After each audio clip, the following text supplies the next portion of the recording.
Trump gold card వచ్చేసింది. So మీరు ఇంకా భారతీయులు ముఖ్యమంత్రి రేవంత్ రెడ్డి ట్రంప్ పేరు పెట్టాలని చూస్తున్నాడు. ఏది అమెరికా కాన్సులేట్ ఎదురుగా ఉన్న రోడ్డుకు. కానీ ఆయన ఏం చేసిండు, భారతీయుల యొక్క ఈపు అలగేటట్టు నడ్డి విరిచేటట్టు కొత్త కార్డును ఒకటి తీసుకొని వచ్చారు. Non refundable processing fees 13,54,000. Gold కార్డుతో అమెరికాలో శాశ్వత నివాస హోదా. విదేశీ విద్యార్థులు వెనక్కిపోవడం సిగ్గుచేటన్న ట్రంప్. వారు తమ అమెరికాలోనే ఉంటూ దేశం కోసం పనిచేయాలని ఆకాంక్ష. నైపుణ్యం గల విదేశీయులను నియమించుకోవాలని కంపెనీలకు సూచన. గ్రీన్ కార్డు కంటే గోల్డ్ కార్డు బలమైందని స్పష్టీకరణ.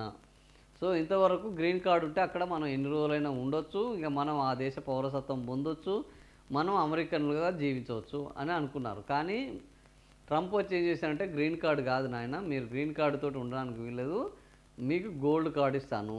ఆ గోల్డ్ కార్డు ప్రకారం ఏంది, మీరు దీన్ని 9 కోట్ల రూపాయలు పెట్టి కొనుక్కోవాలి గోల్డ్ కార్డుని. ఒకవేళ కంపెనీలు ఈ ఎంప్లాయీ మాకు అవసరము, ఎంప్లాయీ ఉండాలి, ఆయన 9 కోట్లు పెట్టలేదంటే కంపెనీ ఆయన తరఫున కొనాలి అని అంటే ఒక్కొక్క కార్డుకు 18 కోట్లు.